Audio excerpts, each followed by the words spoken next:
Hello dear students, welcome to this digital learning platform of Department of Collegiate Education. I'm Vinay M S, Assistant Professor of English at Govt First Grade College, Siddakatte. Today in this session, we are going to focus on social problems and cultural transformation during Industrial Revolution. This concept is part of background study to Victorian literature prescribed in core course in English for third semester BA. Okay, well, let's move on to the concepts Victorian era and Industrial Revolution in the beginning. You all know, as per your knowledge, Victorian era is the reign of Queen Victoria, which started in the year 1837 and it continued till her death in 1901. When come to the other one, Industrial Revolution, this was a global phenomenon which started across the globe, but the center of it was the Great Britain itself. It began in England in around 1760s and it is identified that it continues up to 1840s. The phase of Industrial Revolution of these 60 years is in parallel to Victorian reign or Victorian era. Therefore, naturally, the Victorian era continues with the things preceded to it as an aftermath of Industrial Revolution. And we find here the impact of Industrial Revolution on Victorian society, on its literature, on the living of the people, on the life of the people. Yes. So let's see what are the impacts. When come to the concept of impacts, it has several positive impacts, certainly. It gave a lot of economic growth. It gave a lot of improvement in science and technology. It produced things in mass production and in large scale production. These are some of the positive sides. But when come to the other side, the change or the growth of industries or industrial revolution resulted in some social problems also. So growth of industries is definitely desirable phenomenon. But if the growth happens unscientifically, irrationally, that creates the social problem. Yes, what is problem here? The social problem here is that unreasonable and unscientific growth of industries. Industries were set up in huge number and there was no scientific plan or proper order to decide the construction or setup of industries then. This resulted in a rapid urbanization. And when the urbanization became rapid, more and more people migrated from the rural England and they started settling in the urban centers, the cities of England. So this resulted in increase in slum areas. You know, when the concept of slums comes to our mind, naturally they are devoid of any hygienic condition and poor living condition is evident in slum areas. And this will lead to several other problems also that we are going to see in the next part. Yes, when the industries are constructed in an irrational way, huge number of lot of industries were set up at once. They also cause pollution. So it resulted in the pollution of air. Air pollution is due to mitigation or production of green gases, carbon gases, and it also resulted in pollution of water also, because we see steam engines or even the industries use water to cool down the produced products. Maybe iron industries, use water to cool down. The stream which carried that hot water and finally it reached several water reservoirs. There it resulted in the water pollution. And you see, naturally, when the concept industries comes to your mind, there is always noise pollution too. So likewise, these problems like an irrational growth of industries, and it's leading to urbanization, and then it is resulted in increase in the slums and depopulation in the rural areas because of the migration of people to urban centers, and the pollution as a result of it are connected to one another. They are in a chain. Yes, when we move on to the next part, all these increase in the slums or even urbanization, they also resulted in poor living condition. There was no sufficient basic infrastructure support to them. Hygienic condition, health, cleanliness was not at all maintained. When this happened, the living condition of the people become poor, and when the living condition of the people is poor, this is another problem which leads to the other problem, that is increase in the health problems or spread of epidemics. Therefore, during industrial revolution in Victorian era, we notice a lot of spread of epidemics also. Today we are facing one such epidemic. It is pandemic, that is COVID-19. So similarly, there was spread of several epidemics like plague, like that, right? So anyhow, so increase in the health problem was another problem due to poor living condition. When come to the industrial setup, there was poor working condition also. That was another problem, because this led to the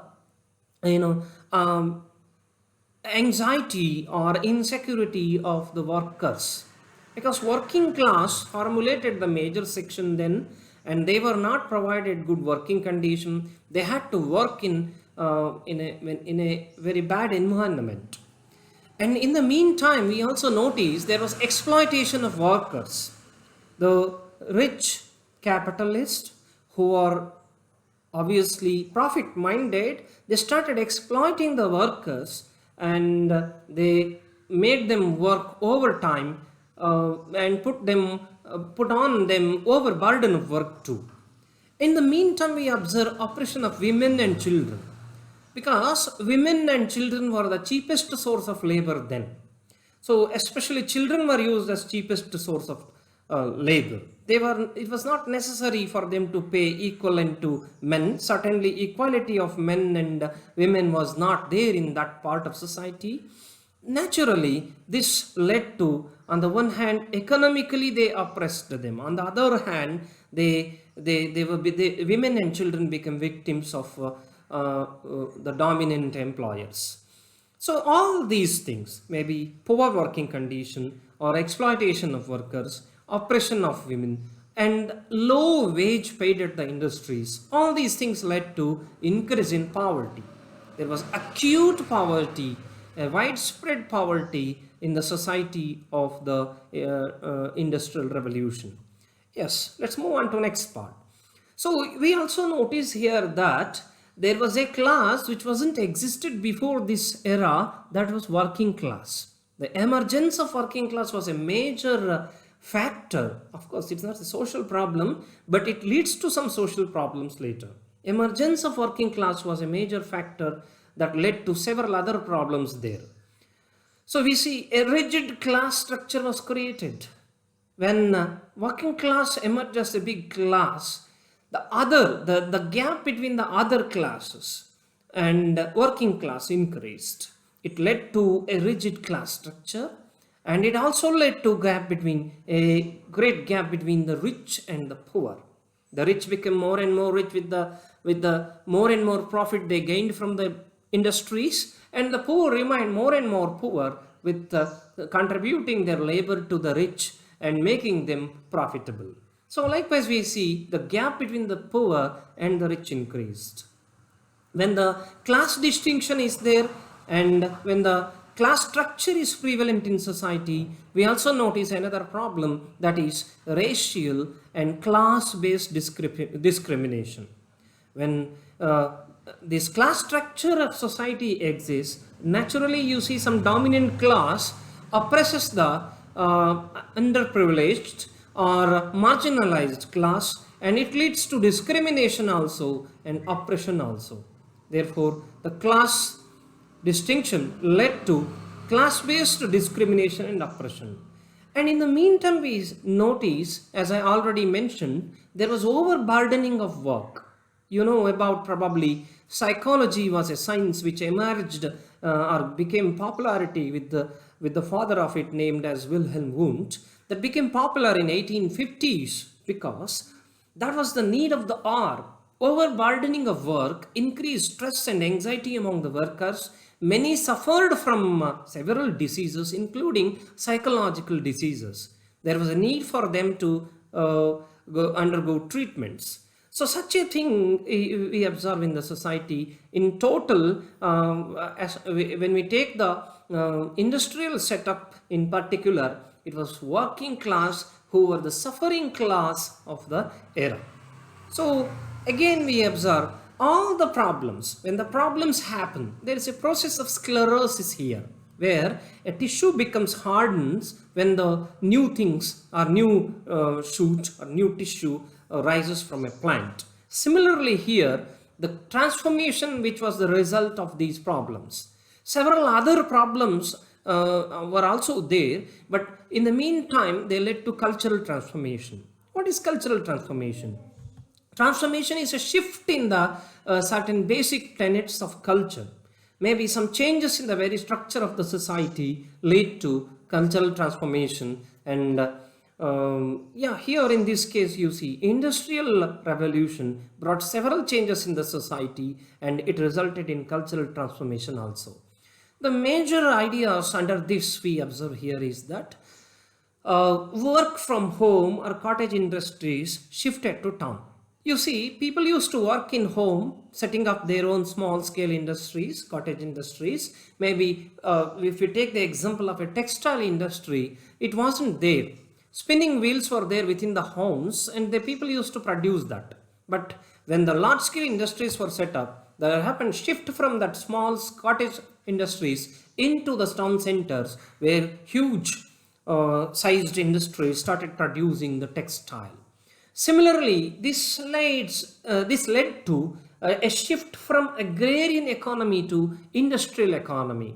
Economy no longer depended on only agriculture production.